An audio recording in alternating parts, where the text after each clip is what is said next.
ओम शांति। आज कहानी का टाइटल है जी, निंदा के दुष्परिणाम। राजा पृथु एक दिन सुबह सुबह घोड़ों के तबेले में जा पहुंचे। तभी वहां एक साधु भिक्षा मांगने पहुंचा।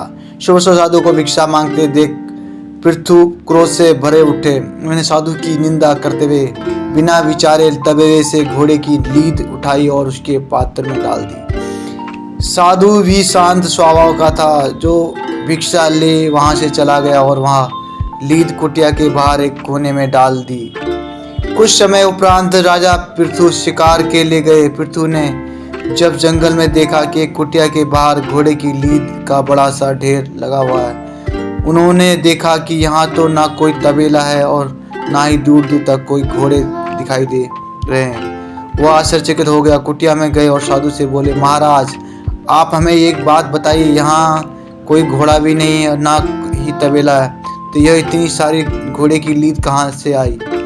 साधु ने कहा, राजन यह लीद मुझे एक राजा ने भिक्षा में दी है। अब समय आने पर यह लीद उसी को खानी पड़ेगी। यह सुन राजा पृथु को पूरी घटना याद आई। वे साधु के पैरों में गिर क्षमा मांगने लगे।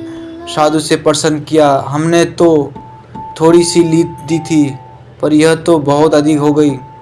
साधु ने कहा, हम किसी को जो भी देते हैं वह दिन पर दिन प्रफुल्लित होता जाता है और समय आने पर हमारे पास लौट कर आ जाता है। यह उसी का परिणाम है। यह सुनकर पृथु की आंखों में आंसू भर आए। वे साधु से विनती कर बोले, महाराज मुझे क्षमा कर दीजिए, मैं आगे से ऐसी गलती कभी नहीं करूँगा। क्षमा कोई ऐसा उपाय बता दीजिए जिससे मैं अपने दुष्ट कर्मों का प्रायश्चित कर सकूं। राजा की ऐसी दुखमयी हालत देखकर साधु बोला, राजन एक उपाय है। आपको कोई ऐसा कार्य करना जो देखने में तो गलत हो पर वास्तव में गलत ना हो। आप लोग आपको गलत दिखेंगे तो उसकी निंदा करेंगे। जितने ज़्यादा लोग आपकी निंदा करेंगे उसका पाप उतना हल्का हो जाएगा। आपका अपराध निंदा करने वालों के हिस्से में आ जाएगा। यह सुनकर राजा पृथु ने महल में आकर बहुत सोच विचार किया और अगले दिन सुबह से शराब की बोतल लेकर चौराहे पे बैठ गए। सुबह सुबह राजा को इस हाल में देखकर सब लोग आपस में राजा की निंदा करने लगे कि कैसा राजा है, कितना दयनीय कृत्य कर रहा है, क्या यह शोभनीय है, आदि आदि। निंदा की परवाह किए बिना राजा पूरे दिन शराबियों की तरह अभिनय करते रहे।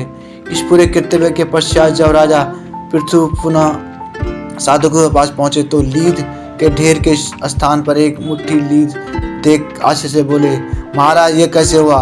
इतना बड़ा ढेर कहाँ गायब हो गया? साधु ने कहा, यह आपकी अनुचित निंदा के कारण हुआ। राजन जिन जिन लोगों ने आपकी अनुचित निंदा की है, आपका पाप उन सब में बराबर बढ़ गया है।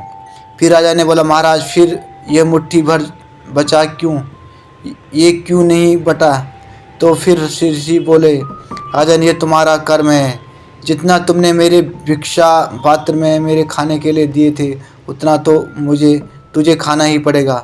कोई कितना भी उपाय दान पुण्य कर ले, उसका कर्म दोष कट तो जाएगा पर उसका मूल नष्ट नहीं होगा, उतना तो भरना ही पड़ेगा। जब हम किसी की वजह निंदा करते हैं तो हमें उसके पाप का बोझ भी उठाना पड़ता है, तो हमें अपने किए कर्मों का फल तो भुगतना ही पड़ेगा। अब चाहे हंसकर भुगते या रोकर, हम जैसा देंगे वैसे ही लौट कर वापस आएगा। दूसरों की निंदा करिए और अपना घड़ा भरिए। ओम शांति। शिव बाबा को निरंतर याद करते रहो और अच्छी अच्छी कहानी आपके लिए लाता रहूँगा। ओम शांति।